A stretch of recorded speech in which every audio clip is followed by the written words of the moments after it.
오늘 제가 여러분과 함께 동행이라는 말 한번 제목을 가지고 하나님 말씀을 증거하도록 하겠습니다. 제가 헬렌 켈러 이야기해 보겠습니다. 이 헬렌 켈러가 태어나서부터 시각장애인이고 청각장애인이 아니었다고 합니다. 우리 부잣집 딸로 태어났고 또 명문가의 딸로 태어났다고 합니다. 그 할아버지가 워싱턴 초대 주지사였답니다. 대단히 높은 집안의 손녀잖아요. 근데 얘가 생후 19개월 됐을 때 갑자기 이게 눈이 안 보이고 그 귀가 안 들리는 그런 아이로 바뀌었습니다. 근데 어떻게 그렇게 생후 19개월 된 그 아이가 나중에 하버드 대학교를 나오고 또 세계적인 인물이 됐을까? 참 궁금하지 않습니까? 그래서 오랜만에 헬렌 켈러에 대한 책을 쭉 읽어봤는데 나름대로 결론 내는 게 뭐냐면 헬렌 켈러에겐 좋은 동반자가 있었어요. 좋은 사람들이 주변에 있었습니다. 헬렌의 집에는 요리사의 딸 마르틴 워싱턴이 살고 있었는데 6살 위의 언니였다고 합니다. 근데 신기한 건 뭐냐면 부모님도 헬렌이 무슨 말을 하는지 모르는데 그 6살 된 마르틴 워싱턴은 그 앞을 못 보고 귀를 듣지 못하는 그 헬렌의 말을 알아들었다는 거예요. 부모님은 알아듣지 못하는데. 첫 번째 그 헬렌에게 그 마르틴 요리사의 딸이 있었기 때문에 어린 시절을 잘 넘겼다고 합니다. 근데 시간이 지나면서 이 헬렌에게 동생이 태어나요. 동생이 누구냐면 밀드레션네가 태어납니다. 그런데 여러분 놀라운 것은 뭐냐, 앞을 보지 못하고 말도 못하고 듣지도 못하는 애가 그 동생을 미워해요. 왜 미워하는가 봤더니 우리 엄마가 나보다 동생을 더 사랑한다는 것을 알게 되어서 엄마 아빠에게 악감정을 품습니다. 이상하지 않아요? 아무것도 모르는 바보예요. 근데 엄마가 동생을 사랑하는지 안다는 거예요. 그래서 시간이 지나면서 이 헬렌 켈러가 동생에게 못된 짓을 하게 됩니다. 조그마한 침대 위에 누워있게 되면 발로 밟아요, 아기가. 이러면 안 되겠다 싶어서 헬렌의 아버지 어머니가 그를 교육시키러 마음먹습니다. 그래서 그 당시 시청각 장애인 전문가 제 졸리안 박사님을 방문하게 됩니다. 그러니까 졸리안 박사는 이 청각 장애인에게 도움을 줄 수 있는 또 다른 분을 소개시켜줘요. 그 사람이 바로 누구냐면 알렉산더 빌입니다. 그레엄 빌입니다. 그레엄 빌이 뭐 만들었죠? 전화기 만든 분이었잖아요. 그 전화기 만든 분이 그러니까 청각 장애인들에게 매우 도움을 주는 기계를 만들었고 실제 도움을 줬다고 합니다. 이 빌 박사님이 헬렌을 보니까 본인은 이를 치료할 수 없다는 판단을 내려서 어느 기관을 소개시켜줬는데 그 기관이 보스턴에 있는 펄키슨 시각장애인 학교를 소개하게 됩니다. 그래서 그가 엄마와 함께 거기를 가게 되죠. 그러니까 펄키슨 시각장애인 학교에 가서 만난 선생님이 누구냐면 셜리반 선생님을 만나게 돼요. 그 셜리반 선생님과 무려 46년간 동행하고 동반하면서 그를 하버드대학교 세계 최초의 시각장애인이고 청각장애인 그를 하버드대학에 보내게 됩니다. 그리고 무려 39개국을 같이 다녀요. 말도 하게 되고.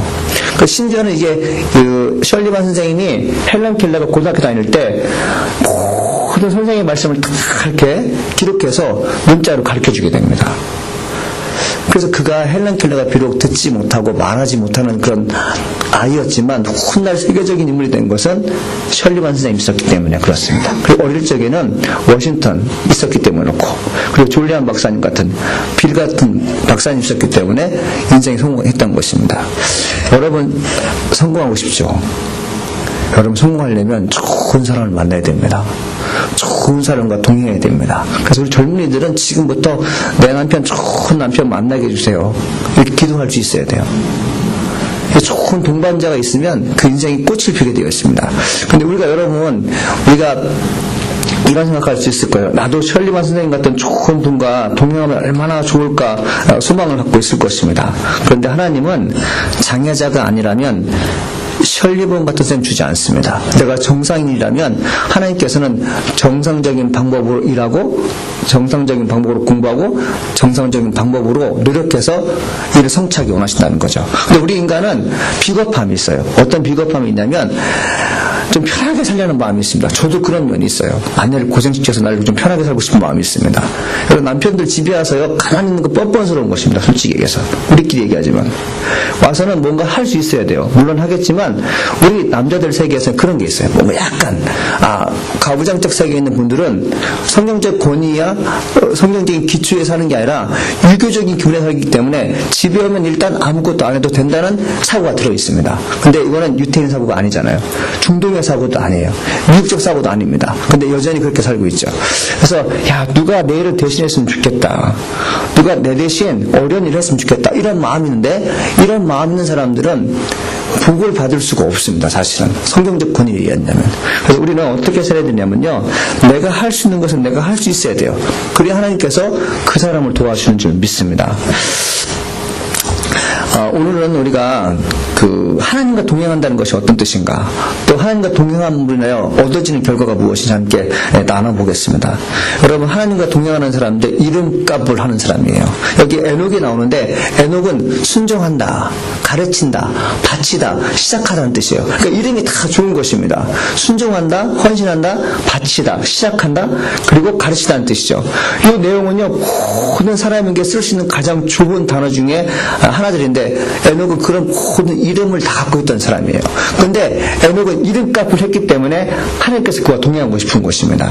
여러분, 우리가 어느 일에서 만나는 파트너, 그리고 함께 사는 사람이요, 좋은 동반자라는 것은 어떤 뜻이냐면요, 순종할 수 있는 사람들이에요. 그리고 어떤 사람이냐면요, 몸으로, 행동으로 보이는 사람들입니다. 그럴 때 함께하고 싶은 사람이 되는 것입니다. 여러분, 이 동행이라는 말은 함께 걷는다는 뜻인데, 여러분, 함께 걸을 때 자기 고집 피우면 그 사람은 별로 좋은 사람은 아니에요. 함께 걸을 때 양보할 수 있어야 됩니다. 함께 걸을 때 내가 어려운 것을 부담스럽게 말할 수 있는 사람이 좋은 동반자고 동행하는 사람들이 되겠습니다. 여러분, 우리 인생이 실패하는 이유 중에 하나가 뭐냐면 동반자가 없기 때문에 그래요. 하나님은 좋은 사람에게 먹을 걸 줍니다. 좋은 사람에게는 입을 걸 줘요. 좋은 사람에게는 살 수 있는 집을 줍니다. 근데 더 좋은 사람에게는요, 집을 줄 수 있는 아이디어를 주세요. 더 좋은 사람은요, 어떻게 하면 먹고 살 수 있는지 방법을 주십니다. 그래서 좋은 사람에게는 그냥 눈에 보이는 것으로 만족하는 것을 통해 살게 하지만, 진짜 하나님이 좋은 사람은요, 자기가 가지고 있는 철학과 사상을 공유하는 사람들이에요. 그래서 내가 정말 어떤 사람인가, 여러분 스스로 물어봤을 때 나는 그냥 얻어먹고 사는 사람인지 아니면 얻어먹고 사는 사람을 지나서 남에게 무엇인가 만들어줄 수 있는 사람인지 한번 생각해 볼 수 있어야 됩니다. 이 성경에서 나오는 동행이라는 뜻, 어떤 뜻을 갖고 있을까요? 이 동행한다는 뜻은 뭐냐면 서로 존경하고 서로 인정한다는 뜻입니다. 이 에녹이라는 뜻이 가르친다는 뜻이 있잖아요. 여러분, 누구한테 여러분의 사상을 가르치고 싶으세요? 누구한테 여러분의 인생의 노하우를 가르치고 싶으십니까? 대부분 그럴 거예요. 동행하는 사람들입니다. 나를 존중해주고 인정해주는 사람에게 자기가 가지고 있는 가장 좋은 것을 주고 싶어 합니다. 여러분, 세종대왕도 그렇잖아요. 아버지가 보기에 가장 좋은 사람이기에 가장 좋은 인물이기 때문에 자기가 가지고 있는 걸 다 주려고 합니다. 여러분, 우리 이병철 회장도 이건 회장에게 셋째 아들인데 준 걸 뭘까요? 쟤라면 내가 모든 걸 주고 싶은 거죠. 그냥 여러분, 그냥 가지고 있는 물건, 재산 너 가져라 이게 아니라 후계자는 어떤 뜻이냐면 가르칠 만한 사람에게 주는 것입니다. 그런데 에녹은 가르칠 만한 사람이었어요. 하나님과 동행하면서 무엇을 느꼈겠습니까? 얘는 정말 나은 애다, 좋은 애다, 이것을 알았다는 것이죠. 우리가 좀 알을 것인데 뭐냐면 동행한다는 단어 있잖아요. 이 동행한다는 단어가 히브리어로 어떤 때 쓰였냐면요, 왕과 신하가 걸을 때, 높은 사람과 그 다음에 걸어갈 때, 그 옆에 걸어갈 때 누군가 그 모습을 보고 글로 표현할 때 동행한다라고 썼다고 합니다. 그러니까 쉽게 설명하면 비천한 자, 가난한 자들끼리 걸어갈 때는요, 그냥 걷고 있다라고 썼는데 왕과 신하가 걸어갈 때는요, 동행한다 이렇게 썼다는 거예요. 그러니까 여러분, 동행한다는 말이 좋은 말입니다. 만약에 부부끼리 살면서요, 동행한다는 말은 서로 존경하고 서로 존중하고 서로 인정한다는 말인데, 만약에 그냥 싸움이 있고 그냥 사는 사람들은 동행이라는 말을 쓰지 않고 그냥 살아요. 이게 맞는다는 것이죠. 그래서 우리 크리스찬들이 하나님과 동행한다.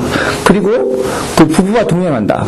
성도와 목사가 동행한다는 것은요, 이게 비천한 영역에 쓰는 단어가 아니라 신분이 높고 거룩한 사람들에게 쓰여진 단어입니다. 여러분, 우리가 해결할 것이 있습니다. 저도 그렇고, 과연 내가 우리 아내와 동행하고 있는가? 여기 계신 분들은 과연 남편과 동행하고 있는가? 잘 생각해 보십시오. 서로 존중하고 서로 인정할 때 얻어지는 것이 있는데 우리는 그걸 하지 못하게 됩니다. 여러분, 가수 태진아 씨가 부른 동반자 노래 아십니까? 설교 준비하는데 그게 갑자기 생각났어요. 죄송합니다. 이 가사가 첫 수절이 그래요. 뭐냐면, 당신은 나의 동반자. 노래 부르시는 분 계시는데 속으로 영원한 나의 동반자, 내 생의 최고의 선물. 근데 이게 태진아 씨가 크리스찬이잖아요. 미국에 살면서 매우 고생하면서 하나님 만났고, 그리고 이제 고국에 가서 아주 유명한 가수로 컴백해서 지금은 트로트계의 정상인이 되는데, 여러분, 그런 고백을 해요. 가사 가운데. 당신은 나의 동반자, 영원한 나의 동반자, 내 생의 최고의 선물, 내 생의 최고의 선물. 여러분, 내 생의 최고의 선물이라고 고백할 수 있는 것은요, 모든 그 사람들이 서로를 위하고 서로를 인정하는 사이가 아닙니다. 여러분, 내가 살아가면서요, 이 사람 정말 내 생의 최고의 선물이라고 인정하면요, 고개 숙일 수밖에 없어요. 그 사람 내 생의 최고 선물이라면요, 모든 게 용서가 됩니다. 그런데 여러분, 같이 사는 여인이, 같이 사는 남편이 내 생의 최고의 선물이 아닌 거예요. 그렇기 때문에 싸우는 거예요. 그렇기 때문에 힘든 것입니다. 우리는 함께 사는 아들, 그리고 함께 사는 딸, 함께 사는 부모님, 함께 사는 부부가 왜 최고의 선물이 아닐까요? 근데 여러분, 에녹은 하나님이 자신이 보기에 최고의 선물이었어요. 그 자체가.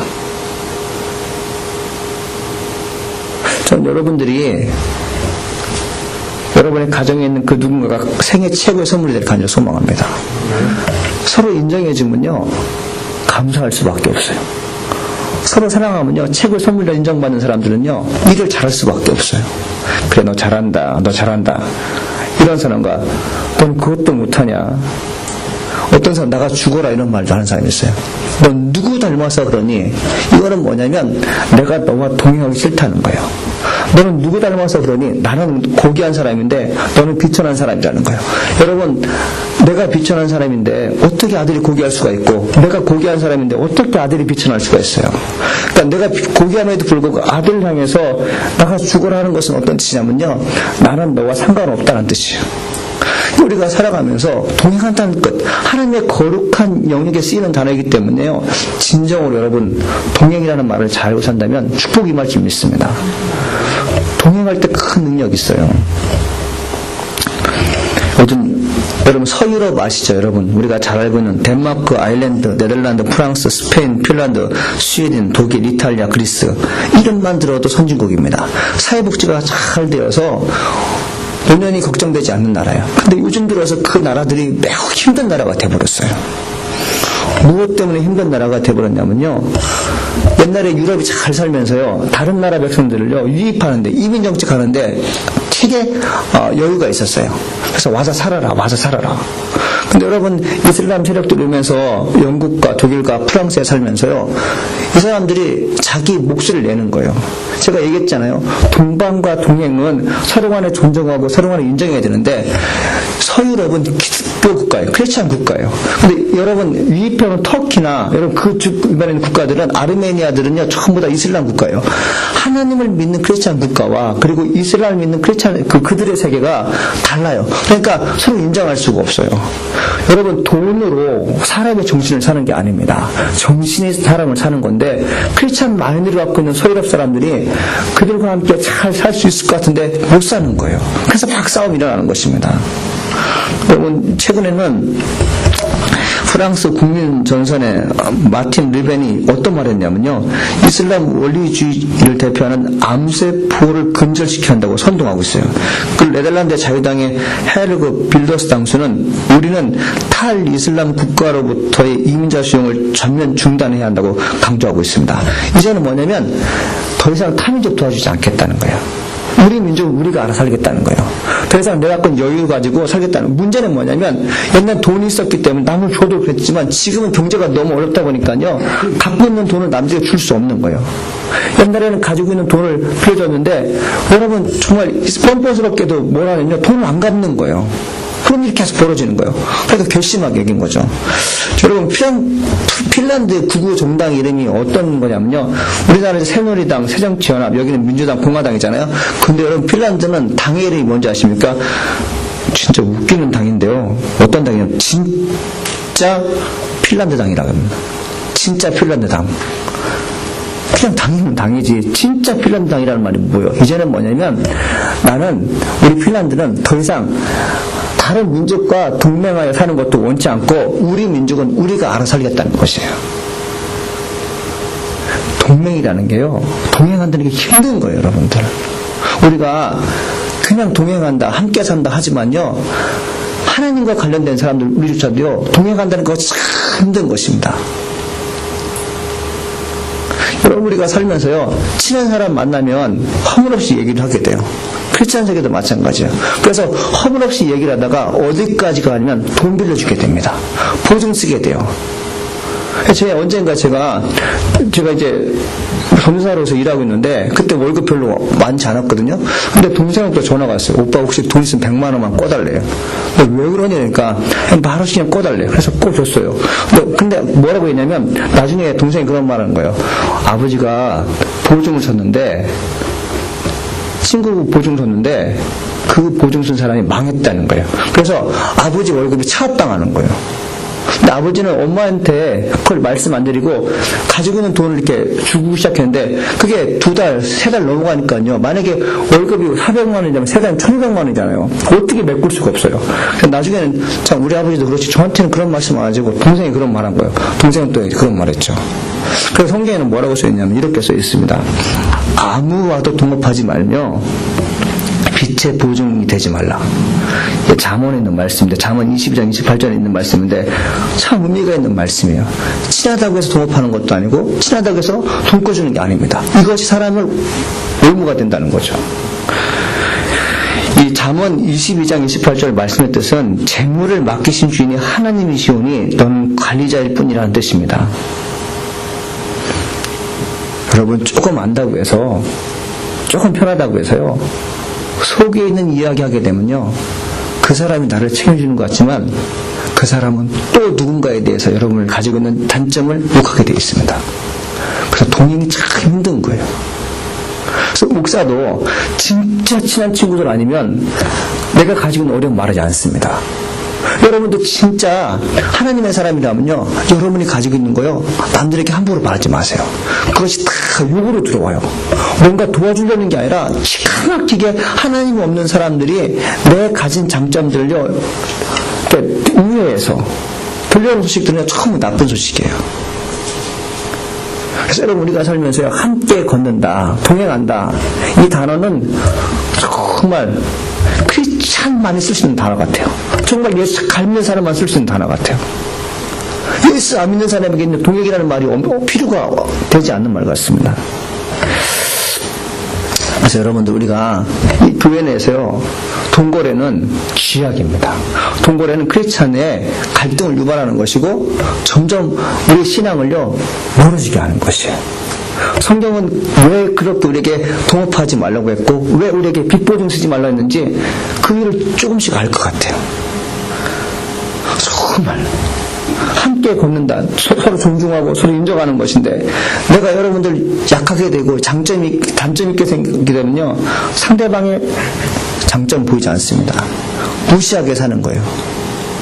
여러분 우리가 살면서 하나님부터 가르침을 받는 사람이라면요 나 자신이 하나님과 동행하는 일에 최우선 수준을 갖기를 간절히 소망합니다.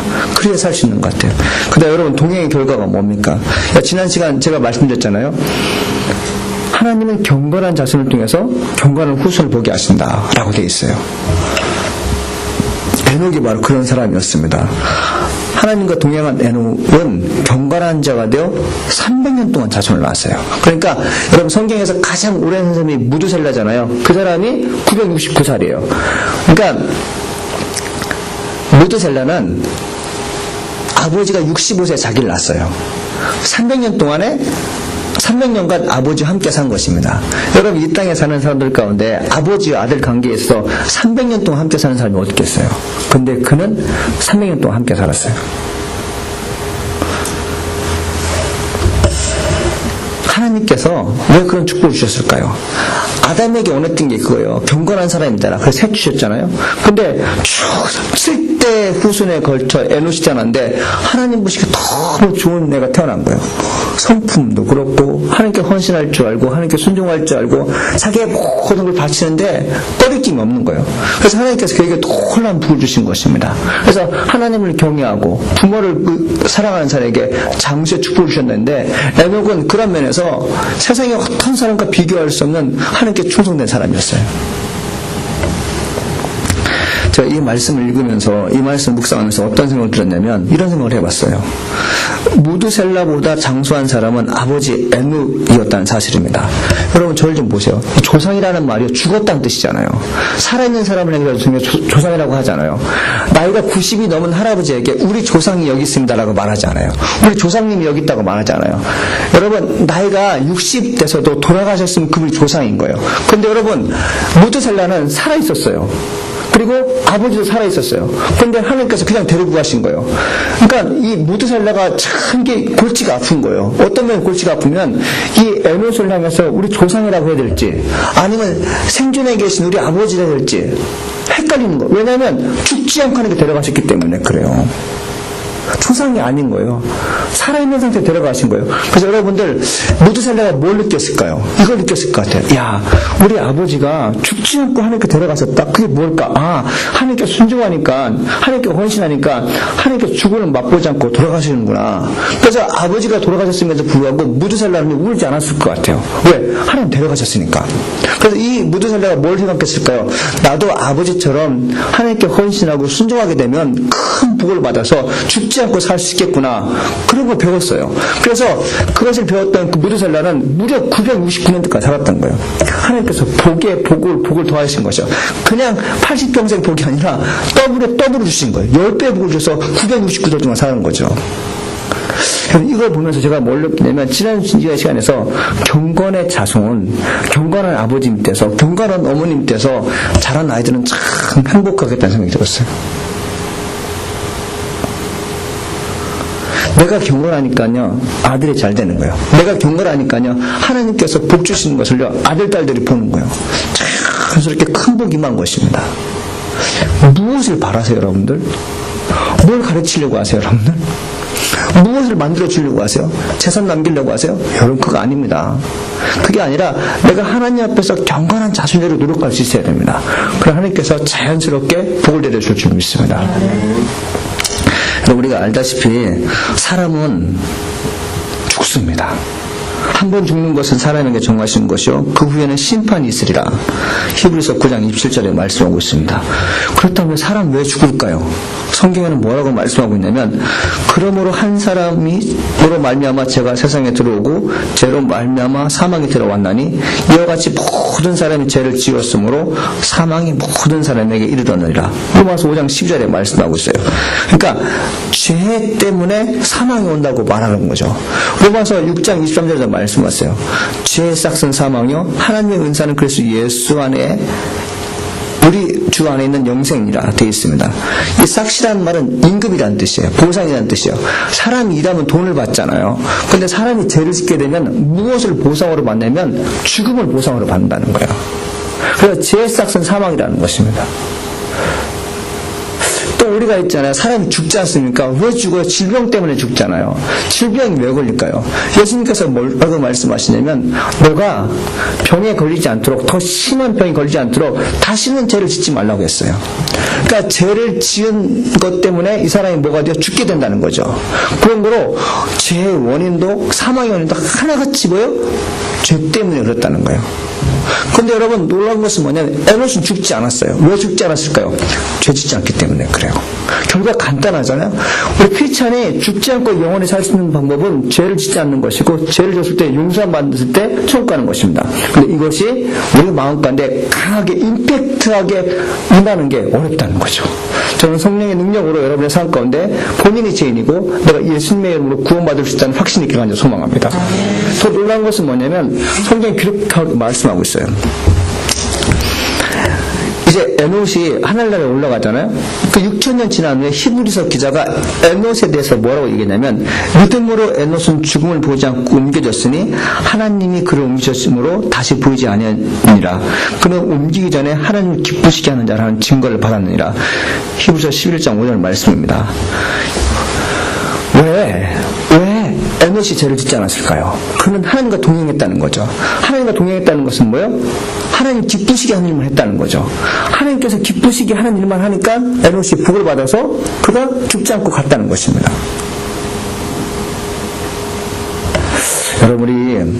여러분에게 저 이제 여기 온 지도 이제 거의 다음 달이면 1년 되는 것 같아요. 3월 10일 날 왔으니까. 금방 지나가네요.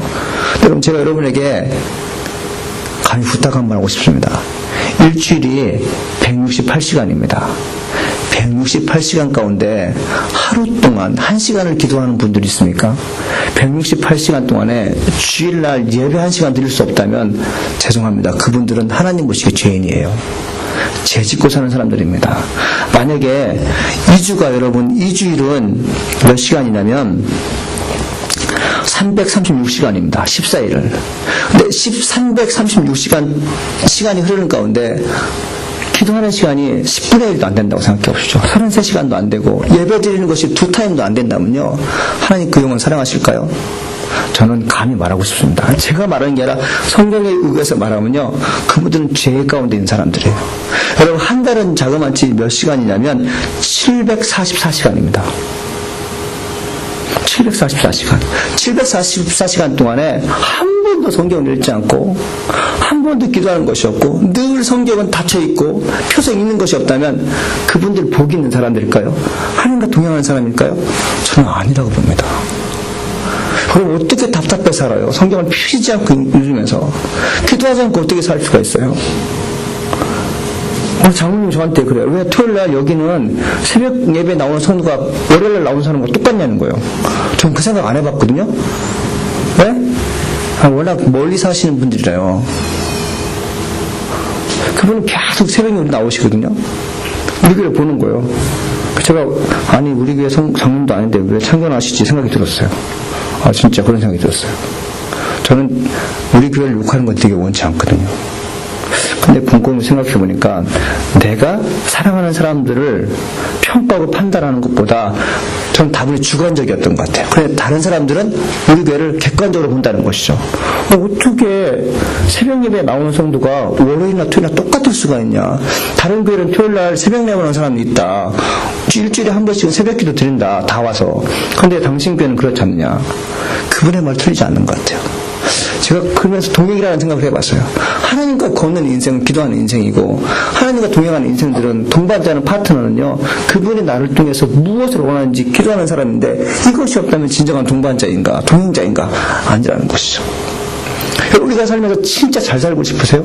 진짜 여러분을 통해서 경건한 자신이 되어서 여러분의 후손이 잘 되길 원하십니까? 그럼 저는 기도하셔야 돼요. 여러분들. 제 말이 틀렸나요? 저는 어저께 유니스 하는 관현악도 오케스트라 한번 봤어요. 제가 되게 오케스트라 되게 좋아하거든요. 그냥 좋아요. 그냥 저는 제목이 무엇인지 몰라도요, 그것이 무엇을 의미하는지 알 수 있어요.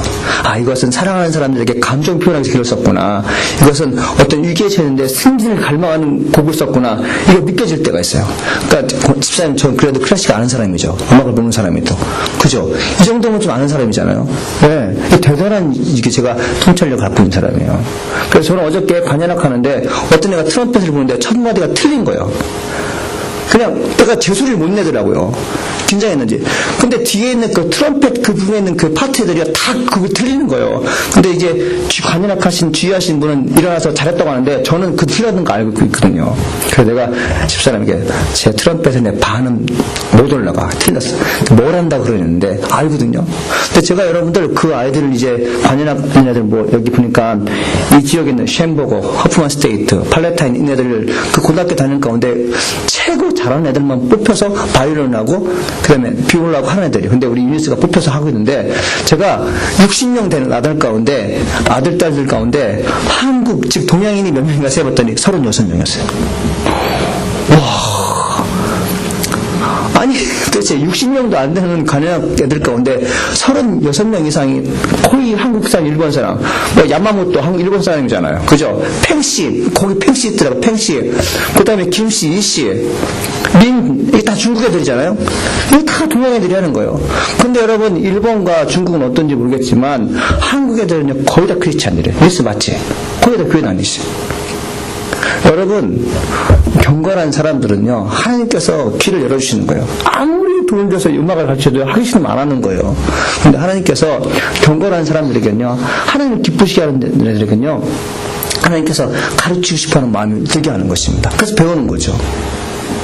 여러분 경건한 자손 되어야 됩니다. 할렐루야. 경건해야 됩니다. 숫자로 생각하면 참 우리는 미흡한 사람이라는 거죠. 1년에 일주일에 168시간, 그리고 한 달이 몇 시간이요? 잠깐만요. 죄송합니다. 한 달이면 2주면 몇 시간이었죠? 금방 괜찮습니다. 까먹어도. 예, 그죠? 2주면 336시간이래요. 한 달이면 744시간이랍니다. 이 시간 동안 정말 하나님께 기도하는 시간이 없다면요, 우리 많이 해결해야 될 것 같아요. 그럼에도 불구하고 하나님 복 달라고 말하면 우리 참 하나님께 뻔뻔스러운 사람들입니다. 기도하셔야 돼요. 할렐루야. 동행해야 됩니다. 여러분 우리 주변에 예수 믿다가 나간 사람이 있어요. 하나님과 동행하는 게 보통 힘든 게 아닙니다. 진짜 힘든 거예요. 여러분 마가라는 사람 있잖아요. 이 마가라는 사람이 얼마나 신앙에 좋은 사람이냐면요, 사도행전 12장 12절에 베드로가 마가라 하는 요한의 어머니 마리아의 집에 가니 여러 사람이 거기에 모여 기도하고 있더라. 이것은 뭐냐면 마가라는 집이 기독교 집안이라는 거예요. 자기 집을 내줘서 제자들과 함께 기도할 수 있는 그 집이라면 상당히 괜찮은 집이에요. 기독교 명문가일 수 있어요. 근데 여러분 그가 사도 바울과 함께 복음을 증거하러 다니다 보니까요, 어머 이게 예상치 않은 일인 거예요. 너무 힘든다는 걸 알게 되는 거예요. 나 십자가 더 이상 못 지겠다. 그 도망가잖아요.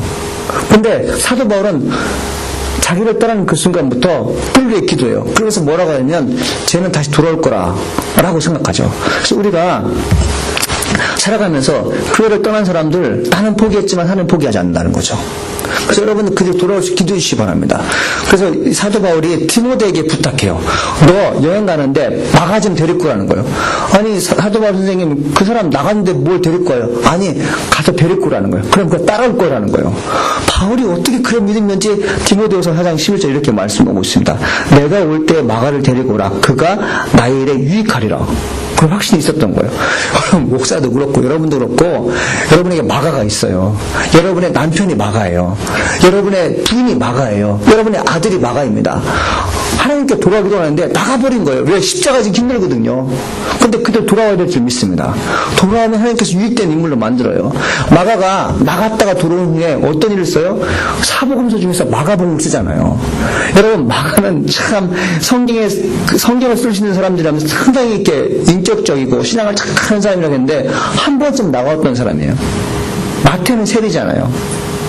누가는 의사고 요한은 요한이고, 야고보는 여러분 잘 알고 있듯이 야고보 썼는데 알다시피 배다른 동생이었음에도 불구하고 자기 형 못마땅히 여겼던 사람이잖아요. 돌이켜서 그거 야곱을 쓰지 않습니까? 여러분, 여러분의 아들, 딸들을, 여러분의 부인을, 여러분의 남편을 하나님과 동행하는 사람 만드세요. 이게 축복입니다. 중국, 제가 이제 마지막으로 예화 하나 드리고 마치겠습니다. 중국 최초의 목사님이 양발입니다. 양발이에요. 근데 양발의 아버지는 그 아들이 부유하고 영예로운 가족에서 보내졌으면 하는 기대에서 보내지란 이름에 발이라는 이름을 주었습니다. 워낙 가난했으니까 부잣집에 살아는 거예요. 근데 이 사람이 나중에는 부잣집에 들어가서 복음을 사는 사람이 아니라 하나님의 말씀을 증거하는 발이 되어 살게 됩니다. 이 사람이 이제 가난한 농부로 태어난 다음에 15세 고향을 떠나서 이제 분 만드는 기술을 배워요. 근데 이건 내게 유익이 안 되겠다 싶어서 옮겼는데 인쇄 만드는 기술을 배워요. 인쇄 만드는 기술을 배우다 보니까 어떤 부탁을 받게 되냐면 선교사님들이 뭘 부탁했냐면 성경 좀 이제 인쇄해달라고 부탁한 거예요. 근데 뭘 인쇄하게 되냐면 누가복음을 이렇게 인쇄하게 됩니다.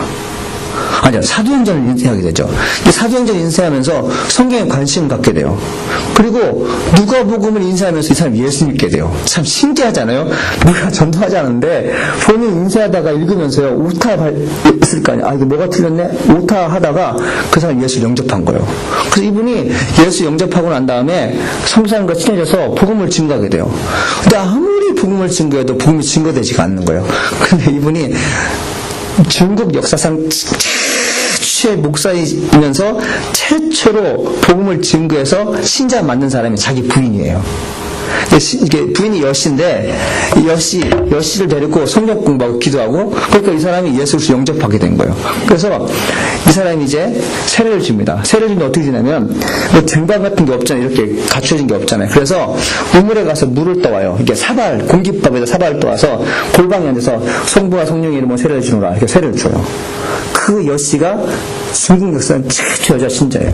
할렐루야. 그리고 이제 그 둘이 하나님과 동행하게 되죠. 그리고 둘이 잘 살아요. 그래서 나중에 중국에 복음을 증거했다는 내용입니다. 그 아들이 이제 양진덕이라는 애가 나오는데 그 중국 최초 이 사람도 유아 세례자예요. 또 이제 유아 세례자이면서 최초의 경건한 후손이 이제 태어났는데 이 아이가 다른 일을 하지 않고 성교사님들에게 복음을 증거할 때 통역을 하게 돼요. 그러니까 다 하는 거예요. 다 하는 거예요. 그래서 여러분 그 양발 때문에 그리고 양진덕 때문에 중국이 복음화됐다는 내용입니다. 근데 여러분 우리가 한 가지 알 것은 뭐냐면 이 양발이라는 사람이 목사 안수 64세 받았어요. 그러니까 그 전에 아내 전도해서 세례 주고 아들 유아 세례 줄 때요 목사 아니었어요. 뭐냐면 하나님이 그와 동행한 거예요. 성경을 읽어보니까 목사가 세례지라는 말 없거든요. 너희는 모든 족속을 제자들 삼아 아버지와 아들의 이름으로 세례를 주고 돼 있잖아요. 목사가 세례 주는 말 없네. 복음을 받아들인 자가 세례 주는 거예요. 그래서 양발은 하나님과 동행하면서 주께서 말씀하시는 것을 그대로 믿고 세례 주고 전도한 거예요. 그래서 놀랍게 부흥이 된 것입니다. 할렐루야. 여러분 제가 여러분에게 감히 도전하고 싶습니다. 지금은 집사지만 60이 되면 목사님이 되어야 됩니다. 아니 신분상 목사가 아니라 목사님처럼 생활해야 됩니다. 이게 경건의 우선이에요. 그렇게 살다 보면 경건의 자손이 나오는 것이에요. 여러분 양발은 어떻게 보면 아내가 막아할 수가 있어요. 근데 전도해서 여러분 그렇게 데리고 오지 않습니까? 양발이란 이름, 에녹과 비슷한 이름이에요. 양발은 세상에 나가라는 뜻인데 하나님께 돌아오지 않습니까? 이름과 패잖아요. 그 평생을 순종하잖아요. 그가 하나님을 믿은 후에요, 일체 우상숭배하지 않았대요. 하나님께서 목숨을 걸었습니다. 그 결과 중국 최초의 목사가 됐을 뿐만 아니라 지금 약 3억 이상 크리스찬이 되는 놀라운 열매를 맺었어요. 그 양발 하나 때문에. 여러분 하나님께서 에녹을 통해서 복을 주셨듯이 하나님 여러분을 통해서 복을 주시길 간절히 소망합니다. 그 복 누리시길 간절히 소망합니다.